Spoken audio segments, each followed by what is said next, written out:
What's up, guys? Welcome to Daily Dose of Reddit. This is your host, Zach, and today's subreddit is r/IDontWorkHereLady. This story's called, Oops, Karen Meets Off-Duty Cop. Hello everyone, just figured I would share something that happened to me sometime back. I don't use Reddit much, so I apologize ahead of time. Let me set the stage. I was in one of the big home improvement chain stores. You know, the one with the big blue logo of a house? There are a few people involved. Me, of course. Other customer? Manager. And of course, Karen. First, I was in a bit of a hurry as I had a pretty busy schedule that day and just wanted to get in and out as quickly as possible. Well, I walked around for what seemed like forever, pacing every aisle, and I could not find what I was looking for. By the way, just a common water filter from what I recall. I also did not come across any employees out on the floor, as the only ones I saw were checking people out. I walked down one aisle and saw a Hispanic man, race will be relevant later, grabbing some items off the shelf. He is clearly not an employee, as he is well dressed in nice jeans and a polo. The only reason he first gave me pause was the radio on his belt, but clearly figured out it was not one from the store, as they use some kind of smartphone looking radio. In desperation, I said, hell, he might know where my item may be. He had the swagger of a man who has clearly been in the store a few times. So we begin. Excuse me, sir. I know you don't work here, but by any chance, you have any idea where the water filters are? They seem to have moved them again, and I cannot locate any employees. I know. I think they only keep one employee at a time to work the entire store. I know. It gets very frustrating. Those corporate folks are always looking for a way to save a buck and kill customer service in the process. Sad, but so true. Yeah, I just picked up some water filters the other day. Here, let me show you where they moved to. Oh, thank you. You really don't have to. Just point me in the direction. I'm sure I can get it from there. Small talk as I followed him to the location, and he pointed down the aisle directly at them. At this point, we are both standing in front of the store, facing down the aisle, when from the distance we hear, "Hey you, Jose, Juan, Carlos." She muttered about half a dozen Spanish names out, other customer not realizing she is hollering at us or just finishing up our bullcrapping. Karen, now standing right behind us, gets right up into other customer's ear and, not kidding, about 2 inches away. "Didn't you hear me holler for you? I need some assistance. Do you speak English?" I turn around, seeing the typical soccer mom Karen that was dressed like she was about to go out on a night on the town and was well out of place in a hardware store. "I'm sorry, ma'am. I don't work here, but I can help you with something." Karen, I guess not hearing the "I don't work here" part, goes off on a rant. "You freaking lazy A-word Mexicans," she said a few more racial slurs. "I've been hollering for you for a while, and you can help your own kind out, but not if you're white." Confused as I am white, and getting pretty angry at this point, as I have already spent longer in here than I wanted to, and now I am dealing with this. "Excuse me, but you need to calm the F-word down, B-word." In a forceful manner, other customer swipes his arm across my chest and to push me backward in the "I got this" fashion, still playing it all calm, cool, and collected. "I'm sure if you can calm down for 1 minute, we can get this resolved. Can you please tell me about your problem?" "My problem is all you lazy A-word Mexicans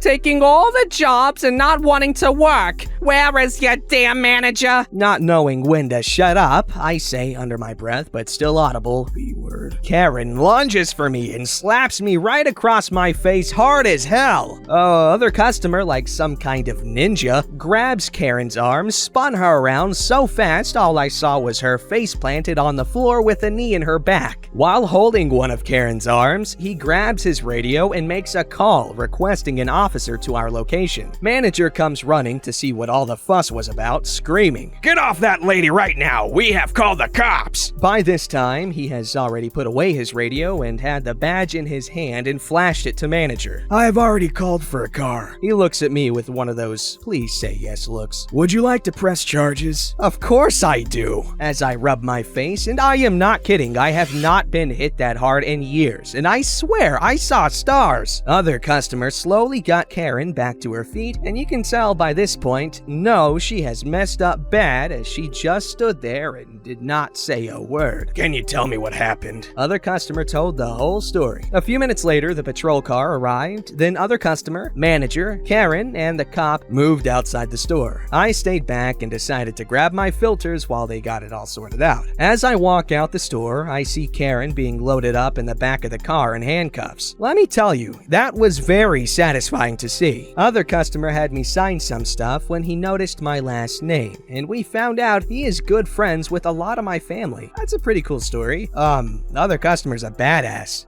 This story's called, I do work here, but I can't do that. So this isn't a normal I don't work here lady situation because I did actually work at the location in the story, but as the title says, I couldn't do what the lady in the story was asking of me because it wasn't my job. Let me know if this belongs in a different sub. I live in the capital city of a US state. Every summer, the city hosts the annual state fair, which features the usual state county fair stuff, i.e. rides, booths, fried foods, displays from all over the state, etc. Part of this included various live entertainment shows, which ranged from small local bands and acts playing on small stages in the food court to bigger music stars taking an outdoor main stage. These included old classic rockers, 90s alternative bands, cover bands, Christian groups, and country acts. Seating included ticketed seats in the front 1,500 seats and first come, first served seating in the back 1,500. These people would need a wristband in order to come in to be allowed access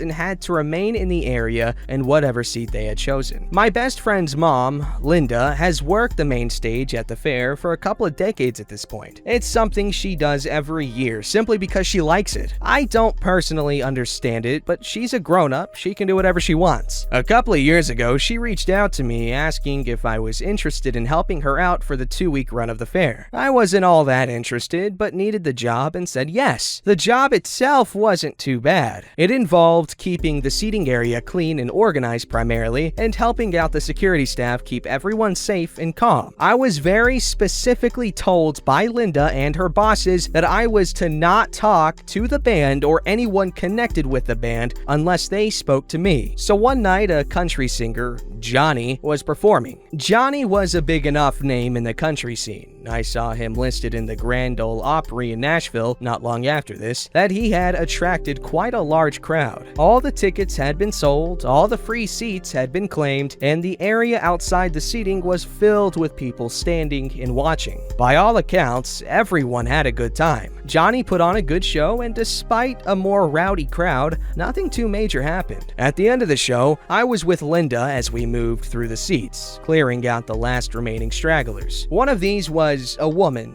probably in her mid-40s, wearing a black vest over a green shirt. Key detail: denim shorts, not Daisy Dukes, black tights, and boots, and short hair. Despite that description, she wasn't a Karen, at least not with me, so I'll call her Penny. Penny was standing in the front ticketed section of the seating area and saw me walking toward her. Hey, can you take me backstage to meet Johnny? Do you have a pass? No. Then no. Please? No, I can't. I would lose my job over this. It's about this time another guy has drawn my attention. He asked the same thing. Hey, can you take me backstage to meet Johnny? No. Oh. Penny, not taking other guy's hint. Well, can't you just talk to Johnny? No, I can't do that. I've literally been told I'm not allowed to. Well, can't you ask someone in the band? I can't do that. What about his manager? No, I can't do that. This continues for a little bit in this fashion as she follows me out of the venue toward the entrance to the backstage area. Eventually, the conversation goes like this. Listen, can you just talk to his manager and say the woman in the green shirt who stared at you all night would like to meet him? It's at this point that everything fully clicks into place, and I realize what she's asking me to do. Naturally, I can't do that, and if I was given the opportunity to redo this conversation, I probably would have shut this down more forcefully. But I was tired and just wanted to go home at this point. I'll see what I can do. Thank you. No promises. So as I leave her, I head backstage telling myself there was no way in hell I was going to do that. I went back, got my stuff, and told Linda about Penny. Green shirts? Yeah. Yeah, I had to tell her to stop dancing in the aisles a few times. So I said my goodbyes to Linda, got my stuff, and headed out. As I leave backstage, who should I see waiting for me but Penny? She spots me and starts to follow me again. So what did he say? Lying through my teeth? Oh, he's gone. I didn't see him. What? Did he move on to his next city or something? I guess. Penny stops and turns back. I don't. The last I saw of her, she was standing in front of a security guard. I don't know what she said or what her face looked like, and I never heard what happened afterwards. So yeah, not exactly an I don't work here story, more of an I can't do that one. Good job maintaining composure. I would have been annoyed at that point. I mean, maybe not, but reading it's a different thing than experiencing it altogether, but I'm sure Johnny appreciated you. Alright, this story's called I Am Most Definitely Not an Uber Driver. As the title says, I am not an Uber or Lyft driver. There is no indication anywhere on my vehicle that I would be. I don't really put stickers on my truck anyway, so it's not like there is any confusion on this. I drive a 2014 Silverado, and I take care of it and keep the inside looking nice. And from some of the horror stories I've heard, I don't want to let strangers in my truck. Nothing against Uber or Lyft drivers, just not doing it in a vehicle I worked very hard to be able to buy. Anywho, yesterday I drove my wife to Ulta so she could shop for beauty products. I really had no interest in going in, so I parked and played on my phone for a bit. After about 15 minutes, the passenger door opens and some stranger gets in. This woman looked like she walked straight out of a meme about Karens and hopped into my truck. No wonder I was waiting so long. You're over here screwing around. I think you're in the wrong vehicle. I don't know you. Why are you in my truck? I need to go to... Address? It's down by the amphitheater. I'm not a cab. You're the Uber driver I called for. You have the sticker. I look around. I totally have friends that would put something on my truck as a joke, but I wasn't seeing it. Ma'am, you must be seeing things. There is no sticker on my truck. I'm not an Uber driver. Random lady pulls out her phone with a tone of such superiority that I immediately wanted to just push her out of the door. Says, my app says that the driver will be in a blue Ford Focus, and that's you. I laughed out loud. What is so funny? I'll tell you what. I'll give you a free ride to the eye doctor to get you some glasses. You said your driver was in a blue Ford Focus, a small car, and you confused it with a dark gray Chevy Silverado, a pickup truck? In no possible trick of the light could those two ever get mixed up. You obviously need glasses, Mrs. Magoo. I'm sure everyone is about to be shocked by her next line. I've read enough Reddit stories, and even written one or two. I should have seen this coming. How dare you! I'm not your driver. I don't drive for Uber. There is no sticker. You got into the completely wrong vehicle. The only thing that I can see as a reason is that your eyesight is terrible, or you are starting to come down with Alzheimer's or dementia, which would be tragic, but I don't think this is the case. I was watching the Karen rage build up in her face. I was expecting the explosion, but she switched tactics on me. I thought she was gonna zig, but she zagged. Well, I still need a ride and you aren't doing anything. So why don't you just take me there? I can give you $5. She said this like she was trying to bribe a little kid with a piece of candy. I might have been willing to give her a ride. I'm a nice guy to most people and am generally willing to help people out. However, her condescending tone got under my skin, and I am not going to reward that kind of behavior. No, and you need to get out. My wife is here. She had just shown up. This lady had the audacity to roll down the window and tell my wife,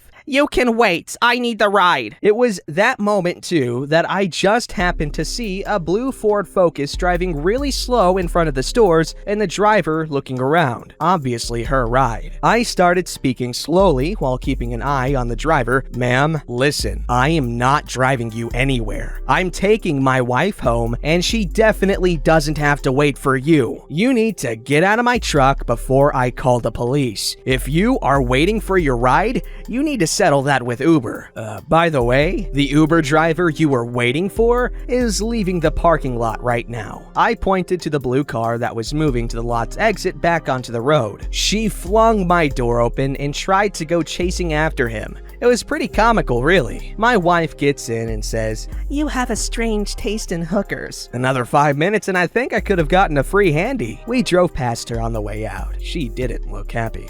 That's a cool wife. Don't forget to like, subscribe, and hit that bell to never miss an episode.